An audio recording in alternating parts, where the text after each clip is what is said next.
Let us start with the section C. What is rancidity? State the remedies to prevent rancidity.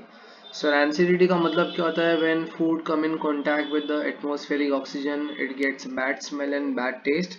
That is called as rancidity. तो food जो है जिसके अंदर fats और oil है, it gives bad smell and bad taste when come in contact with the atmospheric oxygen. उसको हम rancidity बोलेंगे. इसको प्रिवेंट करने के लिए क्या यूज करना है? एंटीऑक्सीडेंट सब्सटेंस यूज करने हैं. ठीक है. Storing food in the airtight containers, storing food in the refrigerator, storing food away from sunlight. ठीक है. ऐसे बहुत सारे मेथड्स हैं जिससे हम लोग रैंसिडिटी प्रिवेंट कर सकते हैं. ठीक है. क्वेश्चन नंबर 39 है, write the common properties of non metallic elements. Non metals की जो कॉमन प्रॉपर्टी है that they are not good conductor of electricity, they are brittle. ठीक है. So they are brittle, they are poor conductor of electricity, they are non lustrous और generally solid, liquid और gases तीनों form में होंगे. उनकी density कम होती है, उनकी स्ट्रेंथ कम होती है. They are generally soft, they are non sonorous. तो ये सारी जो है properties for non metals. Give example of corrosion. Corrosion के एग्जाम्पल्स बताना है. अब करोजन के अंदर क्या होता है कि मेटल जब एटमोस्फेरिक ऑक्सीजन के कॉन्टैक्ट में आएगा so it gets corrode, it get rust. ठीक है. अब एग्जाम्पल्स में अलग अलग एग्जाम्पल्स कौन कौन से हैं? Rusting of iron, tarnishing of silver and appearance of green colour on the copper. ठीक है.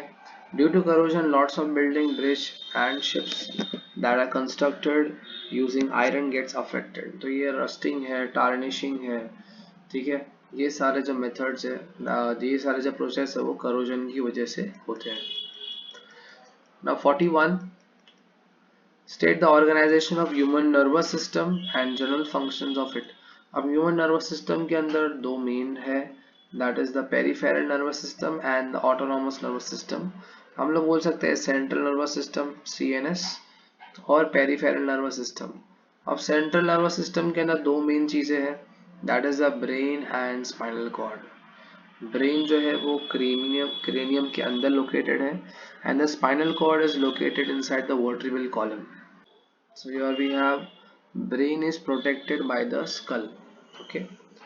Then you have peripheral nervous system. Peripheral nervous system is made up of nerves, that is spinal cord से जो बाहर निकलेगी और all parts of the body को connect करेगी. ठीक है. पेरिफेरल नर्वस सिस्टम के अंदर 12 पेयर्स ऑफ क्रेनियल नर्व्स है and 31 pairs of spinal nerves है. ठीक है. After that you have 42 question. 42 question से ऑब्जर्व द डायग्राम. ABCD बताना है आपको. सो इसमें A जो है वो क्या है? पोलन ट्यूब है. D जो है वो पोलन ग्रेन है. B जो है वो ओवरी है और C जो है वो ओव्यूल है. ठीक है. डायग्राम से हमने बता दिया. अब उसके जो अंदर जो क्या क्या सब क्वेश्चंस पूछे गए हैं, let's check the sub questions which is asked over here. Identify A and write its function. A जो है वो that is the pollen tube. ठीक है. A जो है हमारा पोलन ट्यूब होगा और उसका फंक्शन ये होगा कि मेल और फीमेल गैमेट को फ्यूज करवाएगा. So it helps in the fusion of male and female gametes.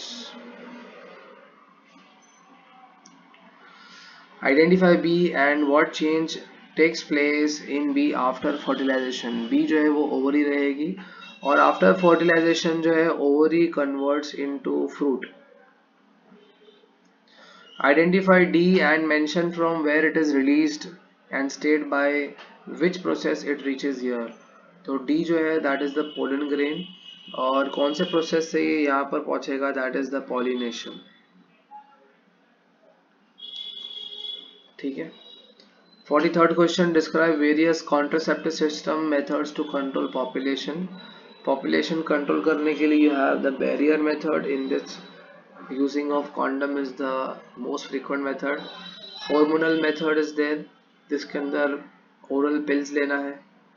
Intra uterine contraceptive device जो कॉपर टी बोलते हैं उसको, that is introduce inside the uterus.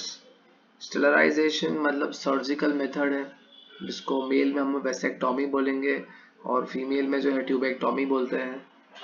Spermicide of vaginal cell. So it is introduced inside the female body. It's a chemical which kills the sperm. Now 44 question, a numeric. Now you have next question, a convex mirror is there जो as a rear view mirror use करते हैं हम लोग, और उसका radius of curvature दिया 3 metre, radius of curvature 3 दिया हुआ है, तो उसका फोकल लेंथ जो है 1.5 हो जाएगा, और बस का लोकेशन मतलब ऑब्जेक्ट डिस्टेंस दिया है 5 मीटर, तो हमें v फाइंड करना है, nature and size of image. तो ये कॉन्वेक्स मिरर यूज हुआ है यहाँ पर। तो जो गिवन डेटा है you write it, the given data, focal length 1.5 metre, object distance -5 और v दिया है। अब यहाँ पर मिरर फॉर्मूला यूज होगा 1/f equals to 1/v plus 1/u। आपको v फाइंड करना है, तो 1/v equals to 1/f minus 1/u। अब फोकल लेंथ का वैल्यू है दैट इज 1.5 और u का वैल्यू -5, ये माइनस माइनस प्लस हो जाएगा, और 1.5 को हम लोग 15/10 लिख सकते हैं, तो 10 ऊपर चला जाएगा और यहाँ पर प्लस 1/5। ठीक है, अब ये 15 और 5 का जो एलसीएम आएगा दैट वुड बी ओके। इसको हम फर्दर सॉल्व भी कर सकते हैं। 5 3 जा 5 2 जा 3 और 5 का जो एलसीएम आएगा 15 आएगा। ठीक है, तो 15 कितने जा 3 कितने जा 3 5 जा, यहाँ पर क्या लिखोगे आप 5 एंड 5 कितने जा 3 जा, ऊपर क्या आएगा 3, तो ऊपर क्या ओके 5 2 जा कितना हो गया 10, 10 प्लस 3 कितना हो गया 13, 13/15 हमारा किसका वैल्यू आ गया 1/v, बट मुझे v का वैल्यू चाहिए तो रेसिप्रोकल कर देंगे, दैट इज 15/13, कितना आ जाएगा 1.15 मीटर। ठीक है, तो ये हमारा जो है इमेज डिस्टेंस आ गया। और इमेज डिस्टेंस जो है, अब यहाँ पर एक कॉन्वेक्स मिरर है, कॉन्वेक्स मिरर में सबके सब केसेस क्या होते हैं वर्चुअल एंड इरेक्ट, तो इसका नेचर क्या रहना है virtual and erect. Fine. Now 45th question देखिए, what is refraction of light, write the laws of refraction of light. Refraction of light का मतलब क्या होता है bending of light when light passes from one medium to another, उसको हम क्या बोलेंगे रिफ्रैक्शन। लॉज ऑफ रिफ्रैक्शन तो सिंपल है, incident ray, refracted ray and normal all line same plane. Second है sine of angle of incidence to the sine of angle of refraction remains constant, इसको हम लोग स्नेल्स लॉ बोलते हैं। ठीक है, 46 question, right the disadvantage of series circuit for domestic wiring. तो disadvantages क्या क्या है सीरीज कनेक्शन के, डिसएडवांटेज बताने हैं, और नेक्स्ट क्वेश्चन में है हमें एडवांटेजेस बताने हैं। Which type of connection is seen in domestic circuit, कौन से टाइप की जो सीरीज सर्किट में हम देखते हैं डोमेस्टिक सर्किट में देखते हैं पैरेलल में, और एडवांटेज पैरेलल कनेक्शन के एडवांटेज बताने हैं। पहले डिसएडवांटेज देख लेते हैं सीरीज कनेक्शन के। ऑल अप्लायंस स्टॉप्स वर्किंग, अगर एक अप्लायंस खराब हो गया बाकी सब अप्लायंस भी खराब हो जाएंगे, काम नहीं करेंगे।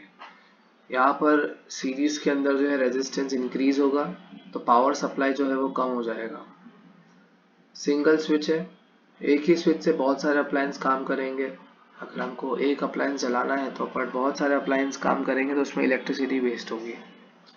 Appliance with different power rating can be used, अलग अलग पावर रेटिंग के जो अप्लायंस है उसको एक साथ हम यूज नहीं कर सकते। अब पैरेलल कनेक्शन के जो एडवांटेज रहने वाले हैं, ईच अप्लायंस को क्या मिलने वाला है सेम वोल्टेज मिलने वाला है। इंडिपेंडेंट स्विच है, इंडिपेंडेंट ऑपरेशन, जिसको जितने भी आपको यूज करना है इंडिविजुअली आप यूज कर सकते हो। प्रॉपर करंट डिस्ट्रीब्यूशन, करंट भी सबको बराबर मिलेगा। इजी टू कनेक्ट और disconnect, long lasting, separate switches रहेगी ऑन और ऑफ, तो एक बल्ब अगर खराब हो गया तो दूसरा बल्ब खराब नहीं होगा, सब जो है बराबर से चलेंगे।